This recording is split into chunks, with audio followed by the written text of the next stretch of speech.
Hello and welcome back to English Today. And this is DVD 7 and the third DVD in your elementary level. And in this DVD, you will see another 2 episodes of our story, That's Life, followed by our special TV programs. In the cinema program, they will be talking about the Sundance Film Festival, followed by a debate about e-learning. Then, in the grammar section, we will study more about adjectives, in particular the comparatives and the superlatives. So,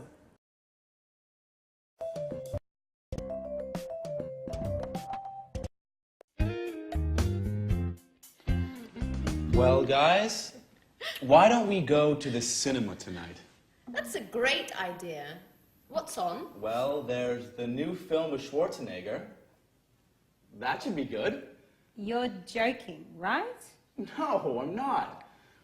What would you suggest? How about going to the disco? The disco.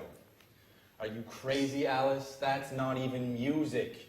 That's simply noise. Come on, Peter. It's Saturday night. We have to do something special. Something exciting. And going dancing is surely more exciting than going to the cinema. I agree with Alice. Let's go dancing. What about a third choice? I guess Anne is right.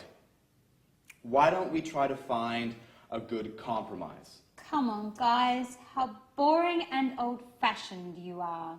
And you are more frivolous than I am, Alice. Come on, guys. Don't argue now, please. Let's vote on it. Well, Alice and I want to go dancing. Peter and Anne don't. How about you, Sharon? I don't know. Well, the disco is probably more entertaining than the cinema. Great. Okay, guys. 3 against 2. Let's go dancing.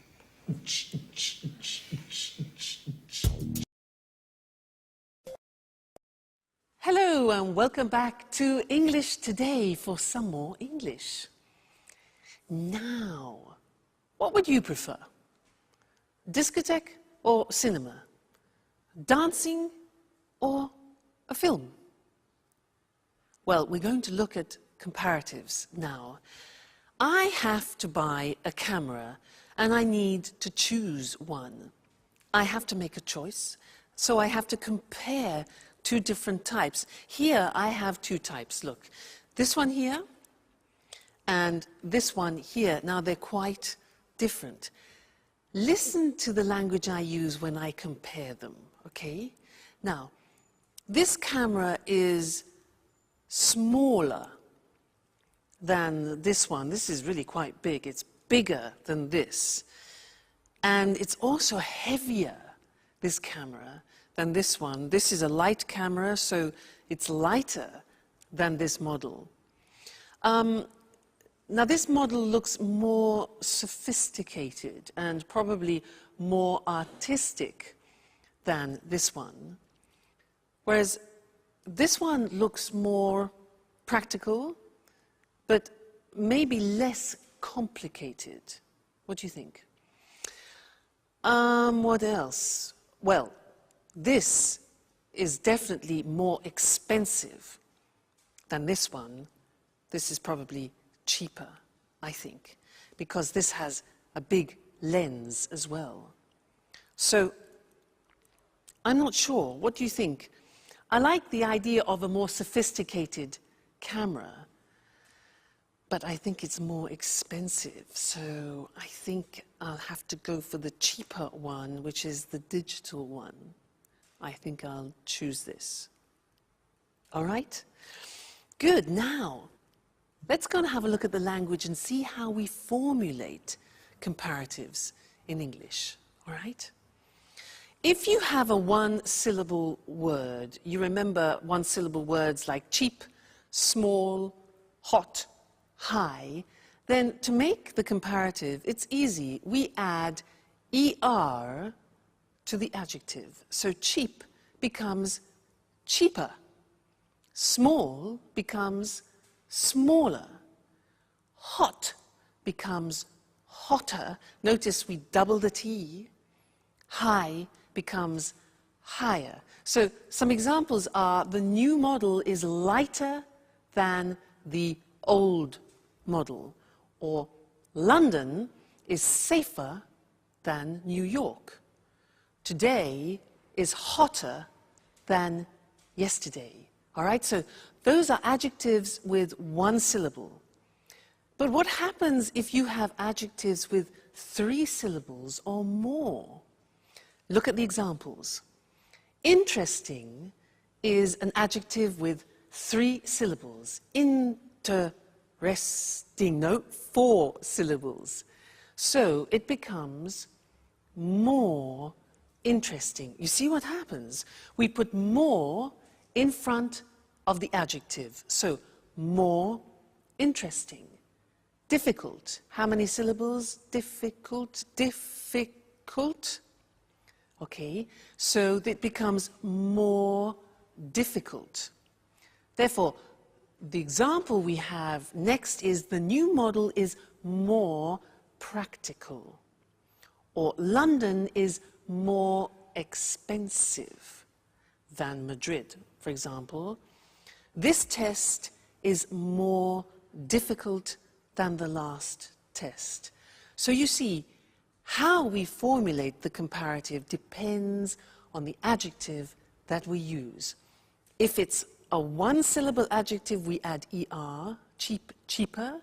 If it's 3 syllables or more, we add more in front of the adjective, like more difficult. Okay?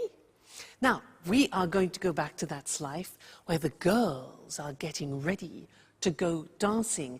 They use a lot of comparatives in the conversation. Listen carefully and try and recognize them. Okay? Great. See you next time.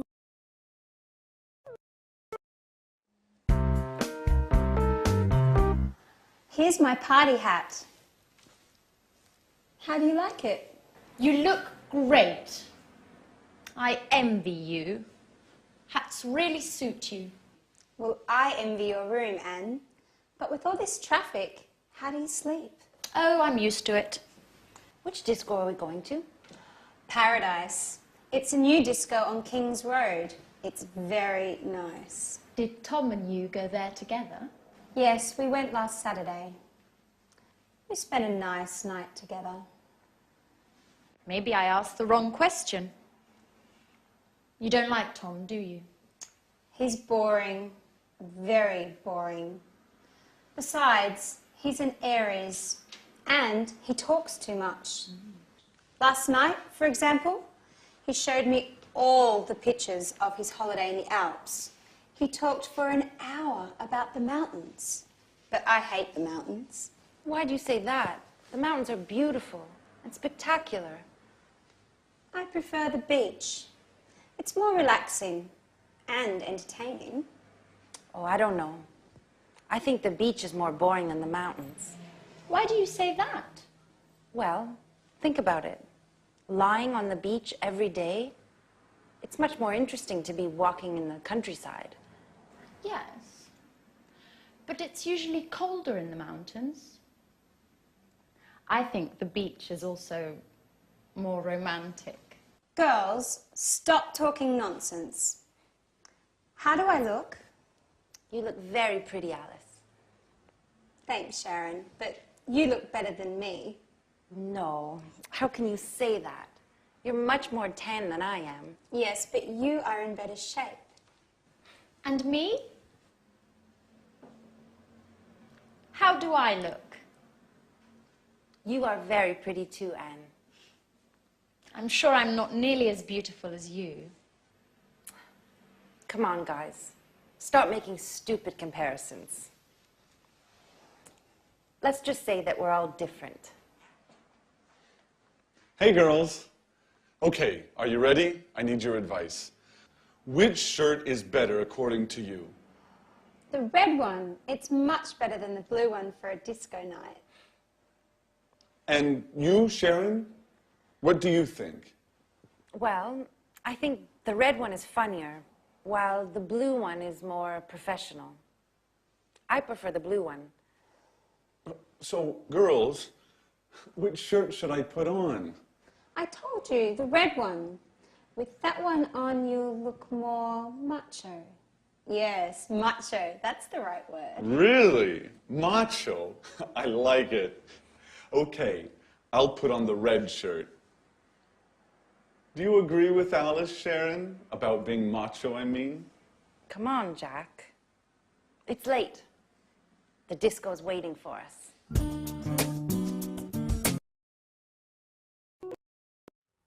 Hello again, and welcome back. I want to continue talking about comparatives in this lesson because last time we talked about how we compare with adjectives with one syllable and 3 syllables and more. Remember, we said hotter than, but more difficult than. So what happens if we have adjectives with only 2 syllables? For example, like heavy or easy. Well, we say heavier and easier, but the spelling changes. And that's what I want to show you on the screen now, because the Y at the end of easy and heavy disappears. Look. Happy is an example with an adjective with 2 syllables ending in Y. Happy becomes happier.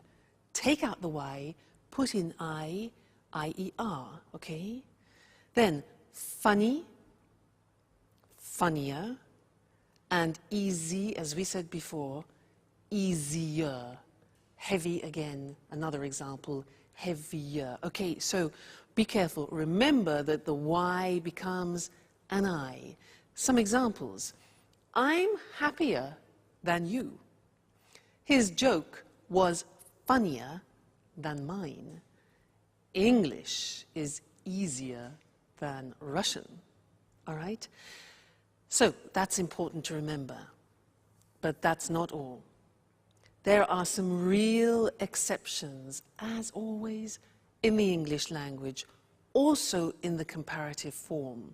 And that's what I want to look at with you now. It's very important. The question is, what is the comparative of good? The comparative is completely different. It's better. So you would say, this camera is better than that camera. All right, so good becomes better. What about bad? Again, it's completely different. Bad becomes worse. Today's weather is worse than yesterday's, okay? Bad, worse. And one more example, far, which means distance, far becomes further or even farther. Both possibilities, farther written F-A-R-T-H-E-R,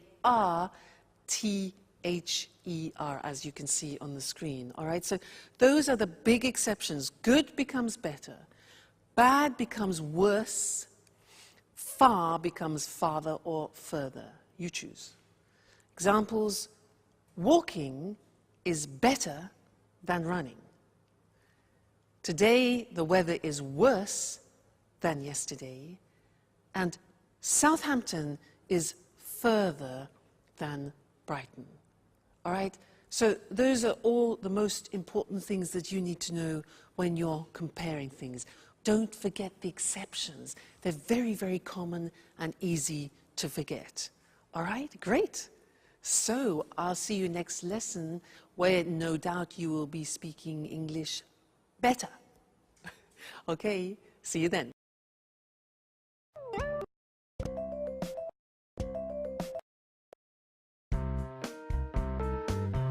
So, Tom, which do you think is the best? I think Prague is the most interesting. Are you sure? I think Vienna is more exciting than Prague.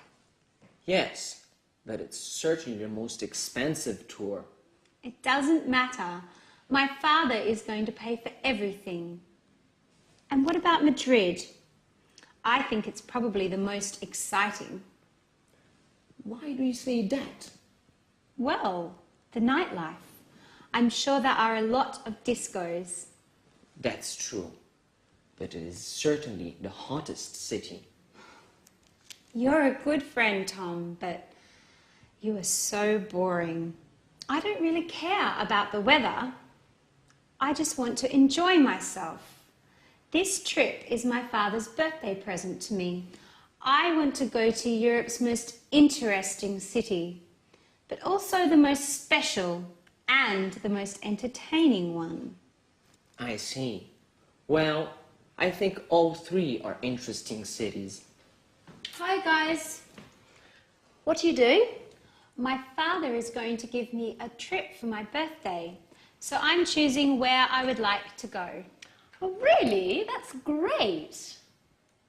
Are you going alone? No, my father promised to come with me. Oh. Well, do you already have an idea of where you want to go? Not yet. I can't make up my mind between Vienna, Prague and Madrid. Tom was making some precious suggestions. But she isn't taking my advice, as usual. Well, I think Prague is probably the oldest city, but Vienna is the most interesting one. There are a lot of important meetings in Vienna.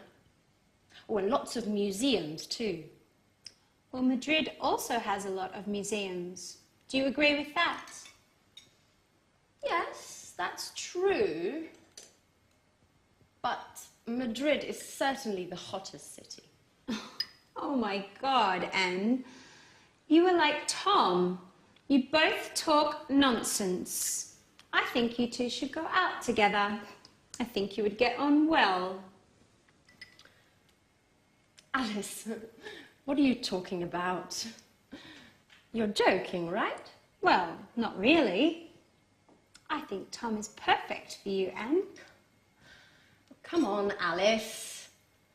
Stop being foolish. You're embarrassing us. Really?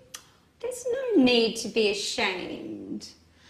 Listen, I'm going to leave you two alone now, so you can get to know each other better. Bye.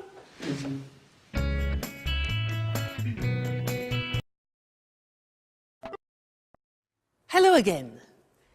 Now that's an interesting couple. Tom, who is an obsessive museum goer, Anne, who is an obsessive cleaner. Put them together, and what have you got? The cleanest museum in the world. Now, the cleanest is an example of the grammar form of the superlative, and that's what I want to look at with you now. I want to give you some examples, so listen carefully to what I say, all right? Good. So, good morning, ladies and gentlemen. Are you having problems opening your bottles? Well, I have the solution for you. Here it is. A revolutionary bottle opener. This is a bottle opener. Have you been using these old models like this and been having problems? Well, this is the most intelligent and the most revolutionary bottle that you can find. Bottle opener, it's called, okay? So, how does it work? You take your bottle of wine. You open it up like this. You open it here. You put it on the top of the bottle, like that, over the cork. Then, in this position, you see, hold it strong. Take the lever like this, and you pull over like that. Okay? Takes a little bit of effort, but not like that one. Then, you push it back, and what happens? Bingo! Out comes the cork. Then, the same action, hold it tight, pull it over, the cork comes out, and we are ready to drink.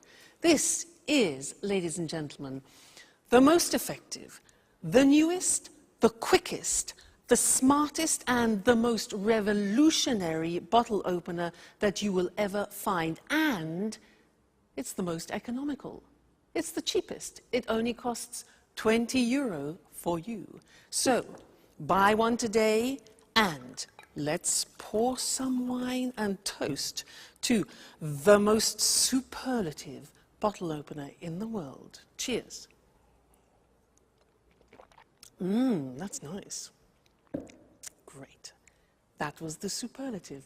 Let's go and see it on the screen. Nice wine.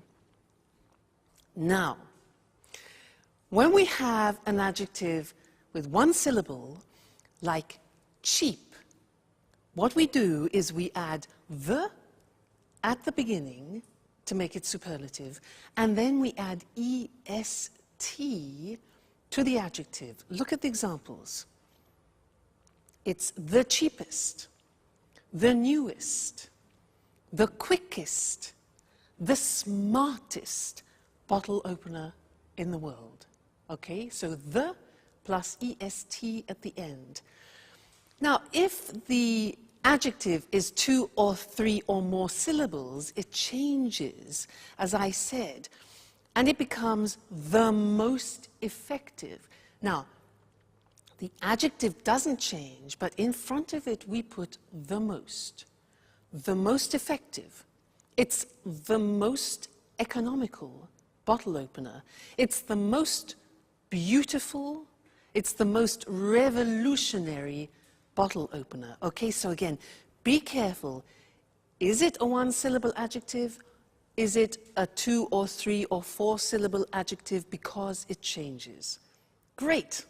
Now, let's go back to life. That's life, where Jack and Peter are talking about football. They're talking about the best football team in the world. Okay? And I'll see you later.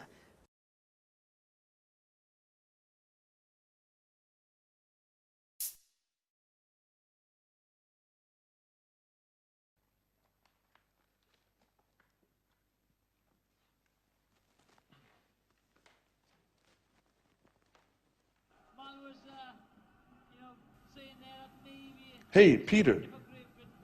Did you see the match yesterday evening? Which match? Which match? Ajax versus Juventus. Those teams are boring. Excuse me. Excuse me. Ajax is the best football club in the world. I'm afraid I don't have a clue. I know that only music matters. Anyway, in your opinion, which is the best team? I don't know. I heard Arsenal is the best one of all time. They've got the most aggressive players, the most important coach, the toughest goalkeeper. Peter. Peter, you are so mistaken. Okay. What's so great about Ajax?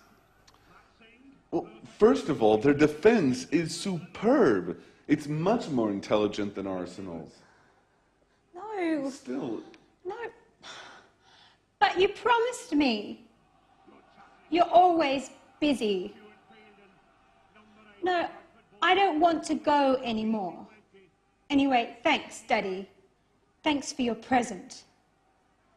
You are the worst father in the world. Don't worry, I'm going to have a great birthday all the same. Yes, with my friends. They do love me. Bye.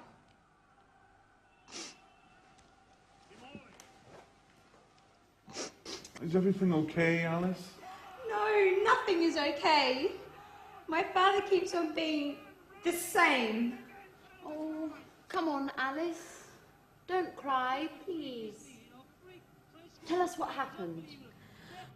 Well, you know, I told you my father decided to give me a trip for my birthday. Well, he promised to come with me. And just now, he told me that he can't anymore because he has some important work to do, as usual. Oh, don't be angry with him. Even if he has something important to do, you can leave for your trip anyways. No, I don't want to go anymore. Well, don't worry, Alice. We are going to give a big party for you. Isn't that true, guys? Absolutely. Yes, of course. You are the most brilliant, the smartest, and the funniest roommate we've ever had. Even if sometimes you are a bit lazy. You need a special party. Thanks a lot. You are the best friends in the world.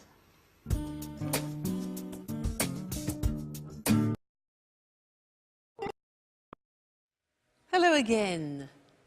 Now, you know, Mr. Monkey reminds me of Jack. He's obsessed with football, but he's very sweet. Did you hear what he said to Alice? He said, "You're the most brilliant roommate we've ever had." That's really sweet. And did you hear them talking about football? Well, I don't know what you thought. They said, this was Jack, he said, "Ajax is the best football team in the world." Debatable. Alice said her father was the worst father. And Jack then said, "You are the funniest roommate that I have ever had." And so these are all examples of exceptions in the superlative form. I want to go to the screen now and look at those because they're not that easy.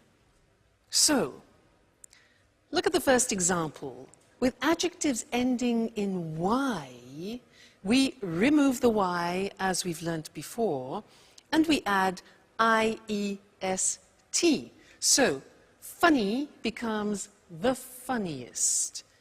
Easy becomes the easiest. So the examples are, "You're the funniest roommate I have ever had," for example. Or Naples is the noisiest city in Italy. Or it's the happiest day. All right, so those are two-syllable adjectives ending in Y. Now look at the exceptions. Remember, we have already learned that good, bad, and far are exceptions in the comparative. Well, look at the superlative. Good in the superlative becomes the best. So it's good, better, the best. Bad in the comparative is worse, remember? The superlative is the worst. Notice the T. Bad, worse, the worst. Don't forget to pronounce the T. And then far, the comparative we said was farther or further, and the superlative form is the farthest or the furthest. Okay? So, those are the three most important exceptions. You need to learn those by heart because words like good and bad we use every day. So try and memorize them, all right? And I'll see you in the next lesson. Bye.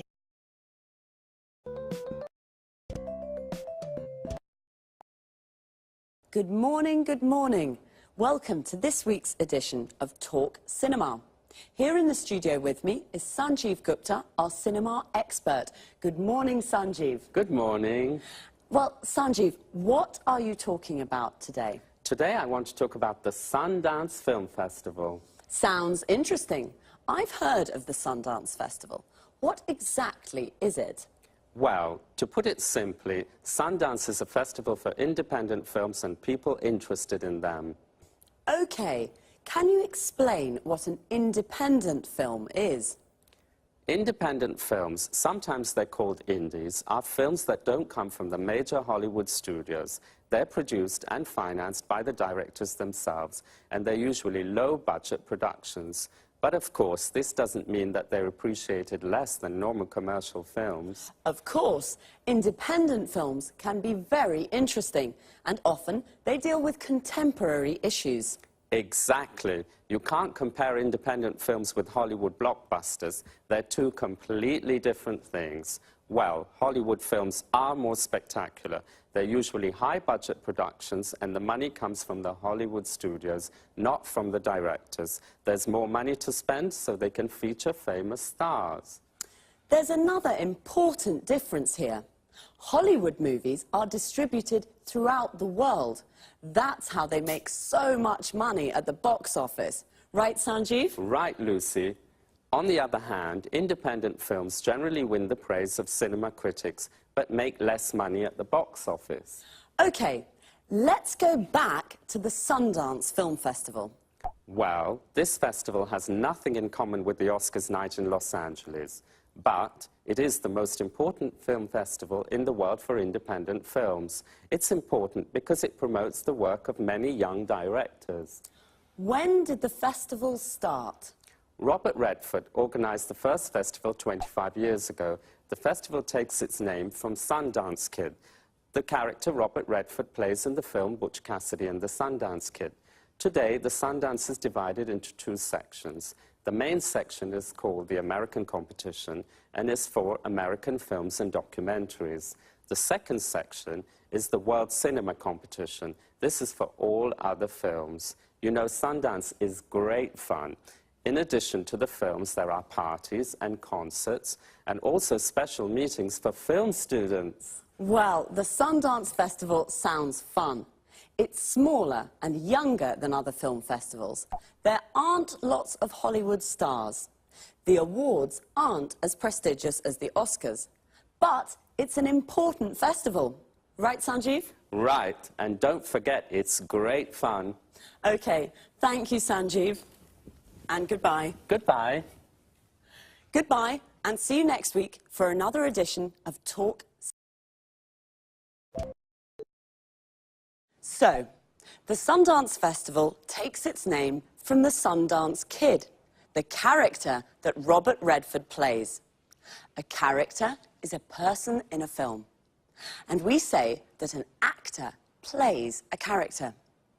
And let's have a look at some of the vocabulary and expressions we use to talk about films. There are independent films and Hollywood blockbusters. First of all, what is an independent film? It's a low-budget production that is not produced or financed by a major Hollywood studio. Major means big and important.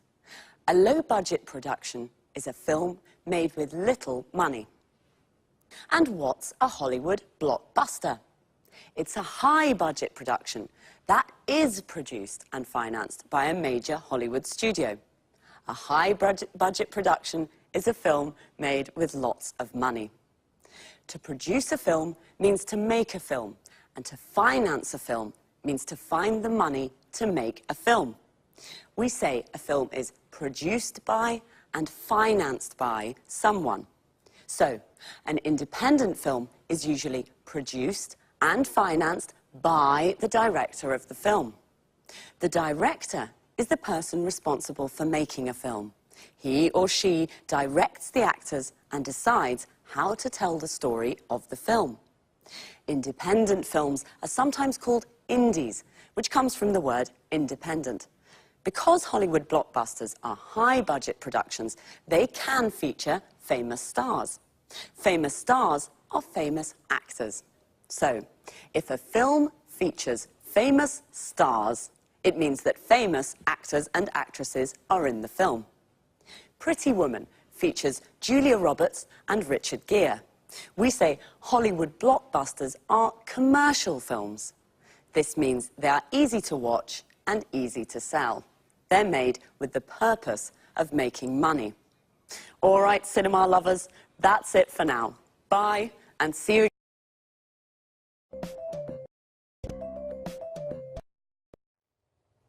Hello, welcome to this week's edition of Let's Talk, the Saturday evening debate with our commentators Tom and Marie. Good evening.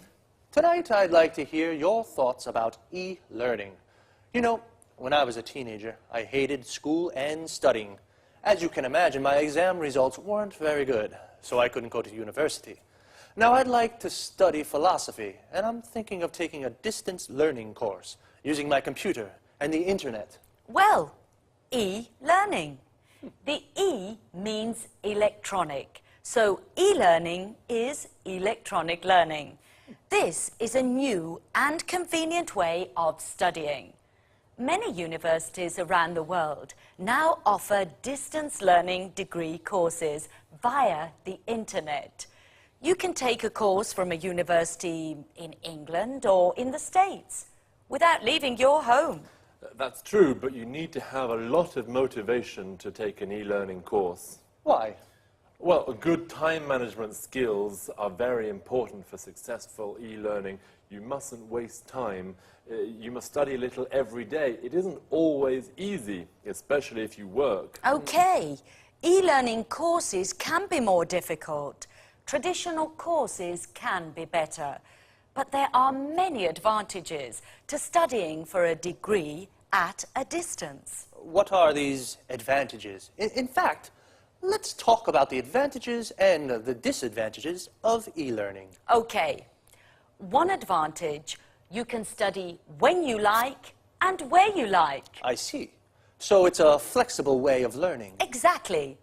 Another advantage is that e-learning gives people a second chance to take a university course without giving up your job. You can study and work at the same time. I'm sorry, Marie, I don't agree. When you work, it can be very difficult to find time to study. Besides, students can feel lonely and isolated when they study by themselves. Wait a minute. This is where the electronic part helps. There's lots of interaction with other students and course tutors. Some courses use virtual classrooms to teach small groups. You can see your tutor and other students on your computer screen. You can talk with them and use text chat or email and discussion forums too. Today, most courses include study skills information on how to study well at a distance. Okay, but some course materials can be really boring, just like reading books online. And some e-tutors are very inexperienced and don't know how to teach in this new way. And remember that dropout rates are high for e-learning courses. Yes, I agree with some of what you say, but good multimedia course materials can be very stimulating as they use audio, images, and text together to teach. Okay, I see that you both have strong opinions on this topic. This discussion is very interesting, but I'm afraid we've run out of time. So, e-learning, the new independent way of studying with advantages and disadvantages. My philosophy course? I'll have to think. So, goodbye to our commentators, Marie and Tom. Goodbye. Goodbye. Goodbye. And goodbye to you. And see you next time on our discussion group. Well, I'd like to take an e-learning course, but I'm not sure that I have the motivation I need. Notice how we say to take a course. For example, to take an English course means to study English. To take a distance learning course means to study from home. If I take an e-learning course, I can study at home and send my work to my course tutor via internet. The course tutor is the teacher for the course. Most people go to university. To go to university means to study full-time at a university. We can also say someone is at university. For example, I'm at university means I'm studying for a degree at a university. A degree is the qualification you get when you complete a university course. A degree course can take from 3 to 5 years, depending on the subject you study. I wanted to study philosophy at university. We say to study a subject at university. For example, my friend Sasha is studying mathematics at university. We can say she goes to university. She's at university. She's studying mathematics at university. She's taking a mathematics degree at university. We can also say she's studying for a degree in mathematics. Notice we can say either a mathematics degree or a degree in mathematics. With e-learning courses, people study for a degree at a distance. This means they study at home. They don't go to the university to study. But Tom said the dropout rates for these courses are high. The dropout rates is the number of people who don't finish the course. The verb to drop out means to not finish a course. We can say to drop out of school or to drop out of university. Okay, well, study hard, and I'll see you on Saturday for another edition of Let's Talk.